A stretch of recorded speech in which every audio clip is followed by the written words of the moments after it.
Hi everyone, this is BritSimon. I thought I'd give you a little bit of an explanation or an update about the political situation here in America and, of course, the election that's going to happen in a few days' time. Um, the choice for Americans at the moment is between President Trump, the incumbent candidate, obviously, who's been the president for the last 3.5 years, and Joe Biden, and of course they're running mates. Now, Joe Biden was the vice president to Barack Obama for both of Obama's terms. And so he has experience in this job. He's been in politics for many years. He's a decent man, etc. And Trump, on the other hand, well, we've seen Trump. He's not a decent man. He's not of good character. He's not wise. And probably most Americans have on their mind at the moment the way that the COVID crisis has been handled in the USA, which has been, frankly, appalling. It's been terrible. There's at least 250,000 people dead from COVID in the USA, many thousands more affected badly through, their health or the economy. Millions of people actually have been affected by the economy, and we've just handled it badly. We're still out of control with COVID. So as we head into the election, which is happening this week, the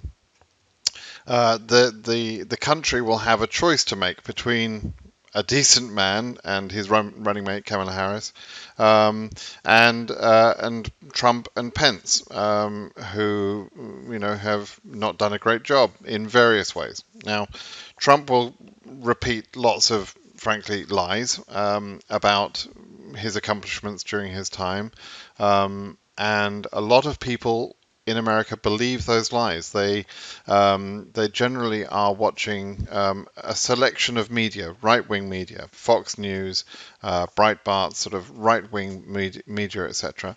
And that if all you're watching is that media, and you're not researching outside of that media, then you possibly might not know that Trump is lying about various things, right? And so your perspective is wrong. Now, of course, Republicans who watch that media would say that I'm in a bubble. I'm not hearing the right information, etc. But I would tell you that being foreign, British, I tend to look outside the USA for my information. I look at information all over the world, but particularly from the UK, from Europe, and it's interesting looking back at American politics from a European perspective. Let's say, whenever you're outside a country, as all of you will understand one day, I hope. When you're outside a country, you understand with an unbiased view what's going on in that country to some extent. Of course, you have to be in that country to really experience it, but that's where I'm coming from. I'm in this country. I live in America. I live in California. I have access to media both inside the country and outside the country. I've got an inquiring, logical mind, and I can tell you that, from my perspective, Trump is the most lying president we've had ever. He's the worst president we've had ever. So whether you agree with that position or not doesn't really matter. This video would still be useful for you to understand the election process in the USA. Some people ask me occasionally, how, if Trump's so bad, how did he get elected? How did the majority of people, elect him, right? And the reality is, he didn't get elected in 2016 by the majority of Americans. Firstly, not all Americans vote during elections. A percentage of the population vote. But interestingly, Trump didn't even win the majority of the vote in America. Okay, and what do I mean by that? Here are the numbers. So if the popular vote is what they term the sort of the complete count up. If you took everybody's vote from every state in the USA and you added it all up, Trump got nearly 63 million votes, and Hillary Clinton got nearly 66 million votes. She beat Trump by 3 million votes, right? So why isn't Hillary Clinton the president? Why have we got Trump in the presidency? And the reason is this, the electoral vote, because presidential politics is decided by a system called the Electoral College. So some of you may not know about the Electoral College, and it's the wackiest thing I've ever seen. So let me see if I can explain it to you. The United States is divided up into the individual states, and the individual states are given a minimum number of, or they're all given a number of votes towards the whole, right? So there are 538 electors, which are individual votes, and those 538 votes are awarded by each of the states in proportion to the population of that state, right? As opposed to the whole, which means, so for example, in California they have 55 votes of the 538 votes because of the size of the population. Florida, for example, has 29 votes of the 538. If we look at New York, which is New York State, not New York City, that has 29 of the votes. But if we look at little states, very small, underpopulated states, or very sparsely populated states, Montana, Wyoming, these states, North Dakota, South Dakota, you see they have three votes each, and you'll never see a number less than 3. Now, there's this sort of odd rule that says a state will have a minimum of 3 votes, no matter what their population. So whereas, and I forget the exact numbers, but whereas in California we have 1 vote towards the Electoral College for every 700,000 people, in Wyoming there may not even be 700,000 people living there, let's say, or Idaho, beg your pardon, was it Idaho? Yeah, Idaho, or Montana. So if we look at population of Wyoming, for example, there are less than 700,000 people live there. 578,000 people live there. It's a big state. Physically, it's a large state. So they get 3 votes. Now, we would only get 3 votes for, in California, we would only get 3 votes for 2 million population, but Wyoming gets 3 votes with only 578,000. So what it means is that it skews the power, if you like, the voting power towards the states, which are the smaller states. It's weird. It's a strange thing. It sort of skews it in a way. Now, that's my outsider's perspective. Somebody that believes in the Electoral College will tell you what it does is it protects that state's rights, that state's interests, in the overall political process, so that the political process can't be driven by simply the most populous individual states, like California would be the most populous individual state. It's by far the largest state by population. So that gives us kind of a weird situation where the individual voter in Wyoming has proportionally more of an impact on the whole process than a voter in California, which is unfair in my opinion. It's not right, but that's the system. Okay, so and that's exactly why we get to this weird situation where you can add up all the votes for the popular vote, and you could find that the popular vote winner doesn't win the election, which is what happened in 2016. Now, what happens then is a number of individual races, right? There's a race to win California, there's a race to win Nevada, there's a race to win Oregon. And if you are the presidential candidate that wins a state, you get all of the votes from that state, and they go towards the Electoral College. You need 270 votes from the Electoral College to be declared the winner of the presidential election. And so it becomes, a race to the post, if you like, of Electoral College votes. Okay, so if we look at the current situation, and we look at a website called 538. 538 is kind of an interesting website because it collates all sorts of polls from all over the the map, as it were. from various organizations. So lots of organizations are polling. Polling means they're phoning, let's say, 1,000 or 5,000 people, or they're contacting people at random and asking them questions about who they're going to vote for and other things. Why are you voting for this candidate or that candidate? What policies, what political issues are important to you. And they collect that data and they publish their findings, right? So what 538 does is it collects all of the poll data and tells us where those polls are going, what the results are from those polls, and therefore predicts the chances of one candidate or the other winning. Okay, now at the moment 538 has a 90% chance of Biden winning. And what they mean by that is in all of the scenarios that they can see, and they run various scenarios based on all the polls, in the scenarios that they can see, Biden should win, right? 90% of the time he should win. That doesn't mean that Trump can't win. And in fact, in 2016, Clinton was ahead in the polls and still lost the final result because of a couple of states. It was a very close call, but basically Trump won by a few thousand votes in 2 or 3 critical states, and that was enough to give him the victory rather than Clinton. So take this 90-10 with a pinch of salt. You have to take all this with a pinch of salt. Polling is polling. It doesn't guarantee the outcome. But this is kind of an interesting graphic here that you may want to understand, this particular graphic.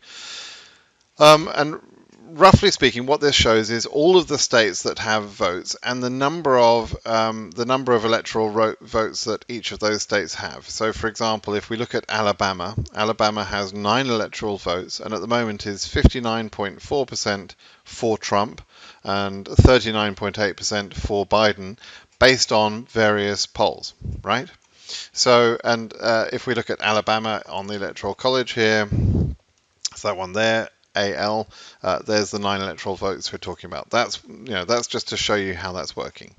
Now, polling is notoriously inaccurate, right? So when a poll puts 2 candidates within 5% of each other, roughly speaking, you might say that that's a polling statistical tie. Because 5% here or there could, that could be skewed by the margin of error on the types of polling, etc., and it's really not that trustworthy. So, from my point of view, I would consider that any state with something less than 5% as being the difference between the 2 candidates as in play. Right? If Trump is up by 5% in a particular state, 5% or more, according to the polls, then he's very likely to win that state, right? So if we look at Alabama, he was up by 20%. He's going to win Alabama. There's no doubt about that. So he's going to get those electoral votes, right? And as you go through, you look at Tennessee, for example, he's 57-41. He's going to win Tennessee.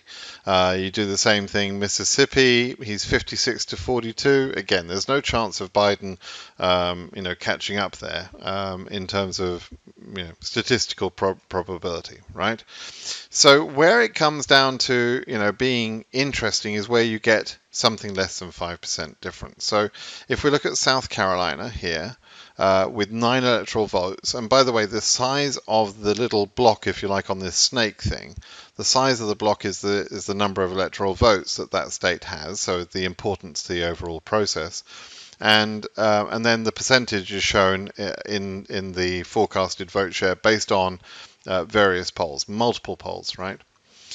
So South Carolina has a 53-45 spread. Right, so roughly 8%. So it's probably going to go for Trump even if there's a mistake in the polls, right? Montana only has 3 electoral votes, but again, now it's 7% leaning towards Trump. Probably going to be Trump, right? When we get to Texas, now Texas is always Republican. It's almost unbelievable to me to think that this might be a state that's up for grabs. But according to the polls, Trump leads by 50.4%, and Biden has 48.7% of the expected or the forecasted vote share. That is within the within the margin of error that I talked about, within the 5%. So it could be up for grabs. How could Biden get that?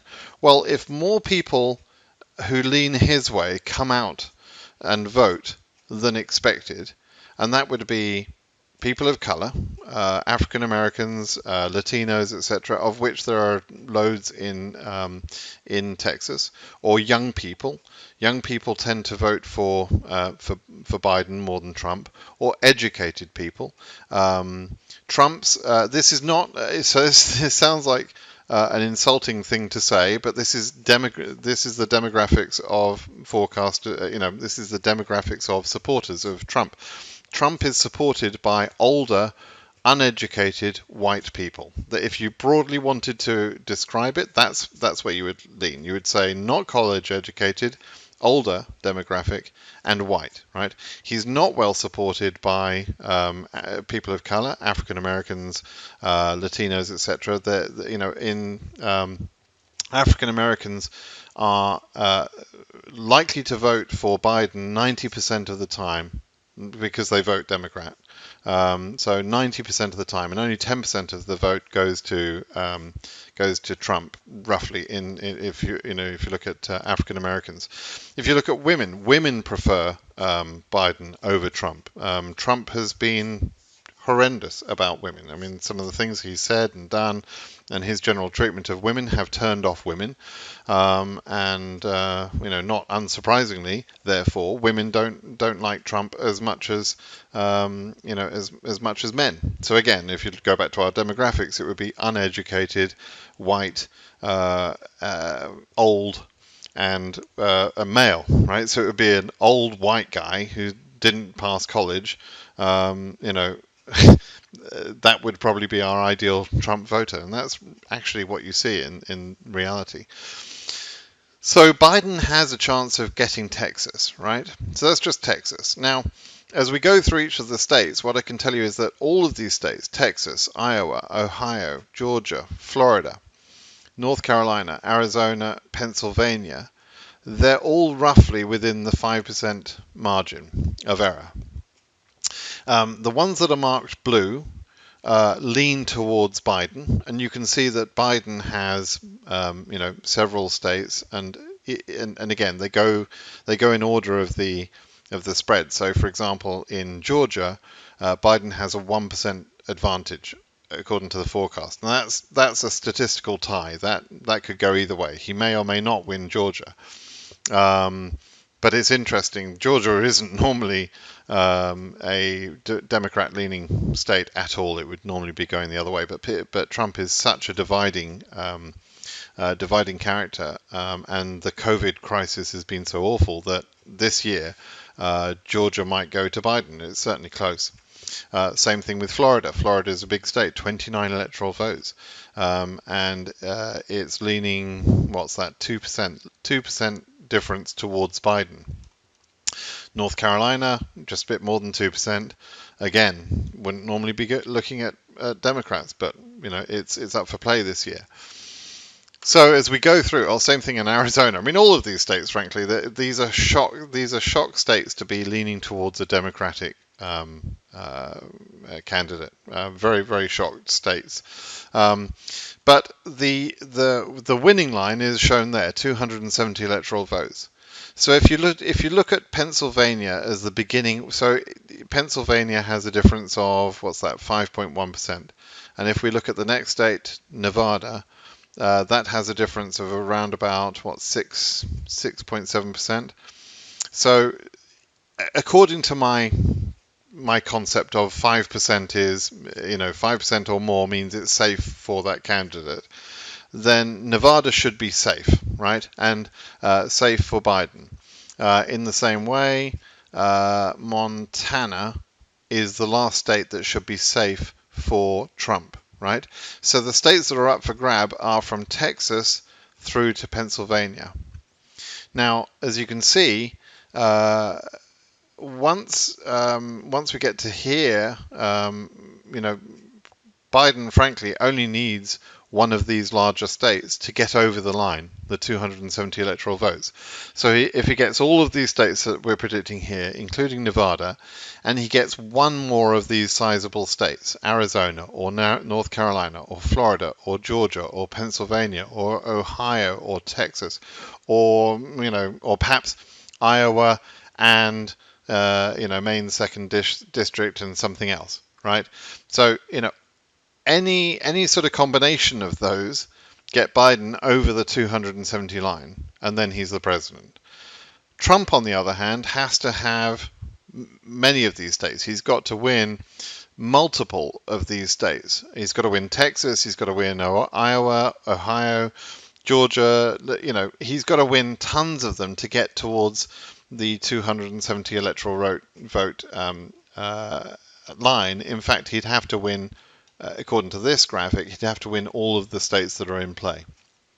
All of them. Whereas Biden only has to win one of the states that are in play, according to my 5% rule. So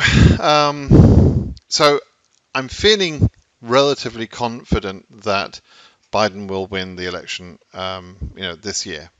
Having said that, there is a danger that Trump wins, and there's also probably a more likely danger that Trump disputes the election, and that it takes us some time to get the result. The reason it might take time is that this year with COVID, many more people have voted by mail or have voted early, and there's been unprecedented voter turnout so far, and there's been lines. People have been waiting for several hours to cast their vote for a couple of weeks now, at least a couple of weeks. The lines have been huge every day, and people have been coming out to vote in droves. And it does look like there's more minority voting and there's more young people voting, and those are positives for Democrats. But again, we can't really be sure until the votes are counted. But it does mean, particularly with those postal votes, that if more people vote by mail, in some states, the vote can be cast as late as the election day and mailed as late as the election day, and that vote won't be in for a few days after the election has actually taken place. So if it's a close call, if Biden has only won, let's say, most of the states but not all of them, Trump could easily come out on election night and say, "Hey, everybody, I've won," right? And it won't be true, but he could do that and confuse the population, and basically he would cause a lot of civil unrest if he does that. So I'm hoping that for the first time he will be somewhat restrained and careful about how he talks, but that's like hoping a scorpion doesn't bite you, doesn't sting you. It's in the scorpion's nature, and it's in Trump's nature to lie and cheat. It's just the way he is. So it wouldn't be at all surprising if there's an opportunity for Trump to take the delayed voting counting, if that gives him an opportunity to somehow claim a state that he really hasn't won yet. He will do that, and therefore he will try and claim victory on election night or the next day, perhaps. And the voting by mail, generally speaking, will be done more by Democrats than Republicans. So as votes come in by mail, they'll tend to build the numbers for the Democrats. So the longer the voting process goes on, the better it is for the Democrats in a sense. The reason for that is that Republicans generally have been listening to Trump, who's been saying COVID is a hoax, and downplaying the number of deaths in this country and that sort of thing, and saying the whole thing is going to go away. So those Republican voters think they're perfectly safe to come out on the day of voting and stand in line and huddle together without masks on, and they don't think they're going to catch COVID. whereas Democrats are probably a little bit more concerned for their health and that of other people's health, and so they've chosen what they see as safer ways to vote, which is by mail. So it's interesting how things are shaping up this year. I'm just hoping that this country, realized what went on in 2016, that the majority of people voted for not Trump, but we got Trump, and we've had 4 years of hell, frankly, because of the decisions he's been making, because of the lies he's been telling, because of the division he's been sowing. And so, frankly, I like Biden. But almost regardless of Biden, if I were able to cast a vote, it would be for Biden because it would be against Trump. And I'm hoping a lot of people do that. I'm hoping a lot of people realize how dangerous and bad for this country Trump has been. And a lot of people, 250,000 people are dead. The official numbers are understated, by the way, and Trump is saying that the official numbers are overstated. Actually, the reality is the official numbers are understated. There have been deaths this year not attributed to COVID that clearly were COVID. And we can tell that from a thing called excess mortality. So, we know for sure that there are at least 250,000 people who died from the COVID crisis over here. And, so that's going to affect a lot of families, and those families won't forget who stood up in March and told them this was all a hoax, and who has been, telling people and demonstrating not to wear masks, etc. So, hopefully the country will wake up. And although Trump has a very loyal following of people that, are fed an endless drip feeding of bullshit from the right-wing media, although he's got that following, I'm hoping that those people will continue to be in the minority, as they were in 2016, but now the minority which will give Biden the edge in the Electoral College. Okay, so I hope that was interesting and informative for you. Fingers crossed for Tuesday. That's when the election happens. In a normal year, we would find out, on the night of Tuesday. So most of you will be waking up on Wednesday morning. Normally, you would know who had won the presidential election. There's a good chance. There's a pretty good chance that we won't know who won the presidential election for a few days after the Tuesday vote. And there's a good chance that it will be contested, argued through the courts. If, on the other hand, there's an overwhelming flood of support for Biden, which just makes it obvious that Trump has lost, and there's no way at all that Trump can sort of argue this, then yes, we'll have a quick answer. We'll have a quick answer on Tuesday or Wednesday. So fingers crossed for that. That would be the kindest thing to the country to know quickly, so that we can put the division behind us and begin to look at the future. Biden, by the way, the new president, whoever that is, wouldn't take power until January the 20th. So between the point of the election and January the 20th, Trump will still be in office and in power regardless, right? He's still in power. He can continue to implement bans. He can continue to make bad decisions. He could press the button and nuke some country because he felt like it. I mean, he can do all of those things still until January 20th. Between the vote and January 20th, he will hopefully be known as a lame duck president. So there are some limits on his power, but not not in the way that you might think. So he can still do a lot of things. But what will he be doing? Well, he'll be stealing the silver. I've said this before. He'll be pardoning people on a scale you would not believe, because he'll be pardoning his buddies that have broken the law, and all sorts of people that approach him for a favor. He'll be setting up whatever he can for his family to benefit after the election. He'll be doing all sorts of things, and he'll certainly be confusing the country with more nonsense, probably at a higher rate than ever before. So November and December and early January will be a tough time over here in the States. But January 20th is when the new president will take office. That could be Trump again, God help us, or it could be Biden. If it's Biden, then he will start to dismantle some of the bad decisions, like the Muslim ban, like the travel bans, etc., that have been implemented during Trump's time.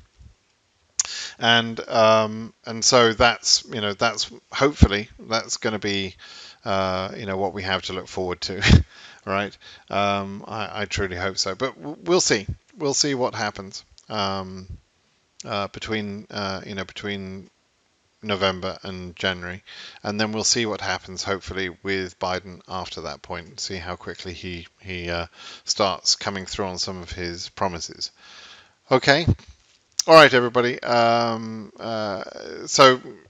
my next video, I'm sure, will be more about DV lottery, but I thought this one about politics would be interesting for you, informative, and whilst I obviously can't mention politics without stating my own opinions, and you may disagree, and I frankly I don't care whether you disagree or not, but open your eyes, have a look, and you'll see what I'm talking about. At some point, actually, I will, when we're back to normal, and we have a Republican Party that behaves like the Republican Party should do, and we have a Democratic Party that behaves as they should do, and we don't have all of this division going on, I'll explain the differences between the two parties so that ongoing, once you are, a resident and a citizen in this country, you'll be able to make informed decisions about how you want to vote. My own politics would normally be to the right of centre. In the UK, for example, I would be considered to be a conservative voter, but the political system here is so skewed to one side, mainly by religious and other powerful interests like the gun lobby and things are just very, very skewed.